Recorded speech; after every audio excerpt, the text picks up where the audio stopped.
والفلک التی تجری فی البحر، اور وہ کشتیاں جو کہ چلتی ہیں دریاؤں کے اندر، دریاؤں میں چلتی ہیں، بما ینفع الناس، لوگوں کے نفع کی چیزیں لے کر۔ تو کشتیاں جو دریاؤں میں چلتی کون چلاتا ہے؟ فرمایا میں چلاتا ہوں۔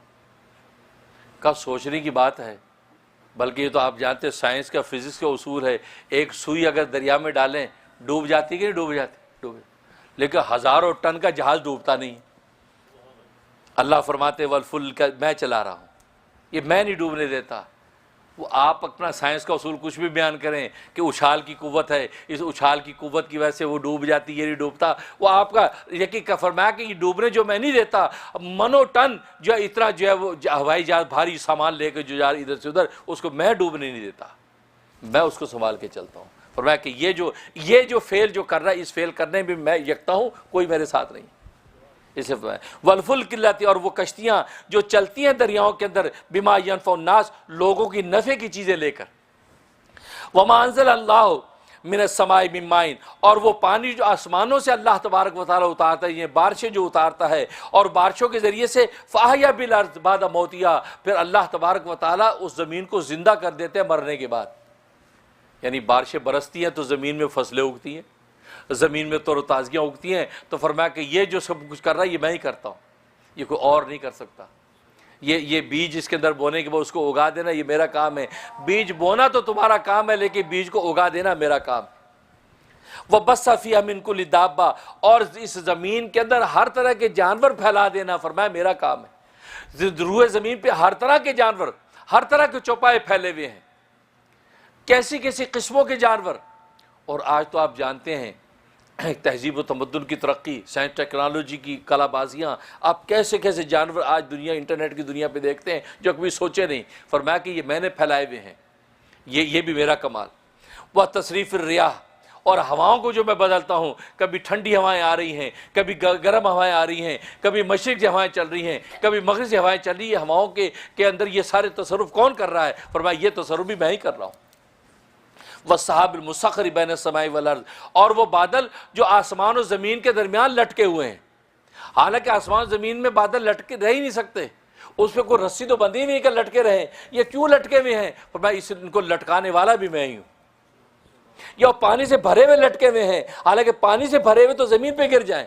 آپ آج ایک روئی کے گالے کے اندر تم پانی بھر کے چھت پہ کھڑے کر چھوڑو، وہ زمین پہ گرتا ہے۔ تو یہ روئی کے گالے کی طرح کے بادل یہ پانی سے بھرے ہوئے فضاؤں کے اندر آسمان زمین کے درمیان معلق ہے، اور جہاں میں چاہتا ہوں ان کو برساتا ہوں، ان کو بغیر کسی رسی سے باندھے ہوئے اس کو لٹکانے والا کون ہے؟ فرمایا میں ہی تو ہوں۔ اسے والمسخری والسحاب المسخر، وہ بادل جو تابعدار بن کے کھڑے ہیں آسمان و زمین کے درمیان میں۔ فرمایا کہ یہ میرا ہی کمال ہے، اور یہ کن کے لیے؟ لآیات لقوم یعقلون، عقل والوں کے لیے نشانیاں ہیں۔ عقل والے اگر سوچیں تو وہ اللہ تبارک و تعالی کی توحید کو پا جائیں، لیکن جو عقل کو استعمال نہیں کرتے، بے عقلی کرتے ہیں، اور وہ یہ سمجھتے کہ نہیں یار یہ دنیا کے فطری نظام ہے، طبیعت کے نظام میں سب چیزیں ہو گئیں، اور اس کے مالک و خالق کو جب نہیں پہچانا، فرمایا کہ یہ بے عقل ہیں، انہوں نے اپنے عقل کو صحیح استعمال نہیں کیا، اور بے عقلی کر کے یہ ایمان سے محروم ہو گئے۔ اس لیے فرمایا کہ لآیات لقوم یعقلون، یہ ساری کی ساری چیزیں عقل والوں کے لیے نشانیاں ہیں۔ لہذا عقل بہت بڑی نعمت ہے۔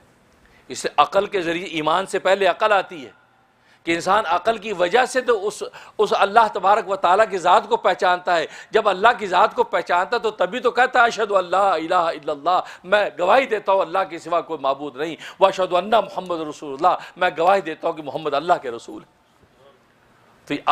تو عقل بڑی نعمت ہے، لیکن عقل سلیم ہونی چاہیے۔ لیکن وہ عقل جو انسان کو الٹا سبق دے دے، فرمایا وہ عقل انسان کو محروم کر دیتی ہے، اور جو عقل سلیم ہے، سیدھی عقل ہے، وہ اس عقل کے ذریعے سے انسان ایمان کی منزلیں طے کر دیتا ہے۔ یہاں تک کہ حدیث میں آتا ہے، حضرت عائشہ صدیقہ رضی اللہ تعالیٰ عنہ نے سوال کیا، یا رسول اللہ صلی اللہ علیہ وسلم، سب لوگ ایک جیسا عمل کرتے ہیں لیکن ثواب میں فرق ہو جاتا ہے، آپ نے بھی ایک عمل کیا، وہی عمل ایک امتی نے بھی کیا، لیکن ثواب میں فرق ہے۔ امتیوں میں بھی 2 آدمیوں نے ایک عمل کیا، ثواب میں فرق ہے، تو یہ ثواب میں فرق کیوں ہو جاتا ہے حالانکہ سارے عمل ایک جیسے ہی کرتے ہیں؟ اب آج سب عشاء کی نماز پڑھیں گے، لیکن ہر ایک عشاء کی نماز کے ثواب میں فرق ہوگا، کیوں؟ تو نبی نے فرمایا عقل کی وجہ سے، عقل کی وجہ سے۔ دیکھو کتنی بڑی چیز ہے عقل۔ کہ انسان اس عقل کے ذریعے سے جس کی معرفت جتنی زیادہ اللہ تبارک و تعالیٰ کے بارے میں ہوگی اور اس عمل کی اس حقیقت جتنی زیادہ اس پر کھلے گی اور جتنی توجہ اور انہماک کے ساتھ اس عمل کے اندر ڈوبے گا، اللہ تبارک و تعالیٰ اسی وجہ سے اس کے اجر کو بڑھا دیتا۔ اتنی بڑی نعمت ہے۔ اس سے آیات لقوم یعقلون کہ یہ نشانیاں ہیں ان لوگوں کے لیے جو عقل رکھتے ہیں۔ یہاں تک یہ مضمون پورا ہوا۔ ومن الناس کہہ کے پھر دوسرا مضمون ذکر کر رہے ہیں۔ اللہ سے دعا ہے کہ اللہ تبارک و تعالی عمل کرنے کی توفیق عطا فرمائے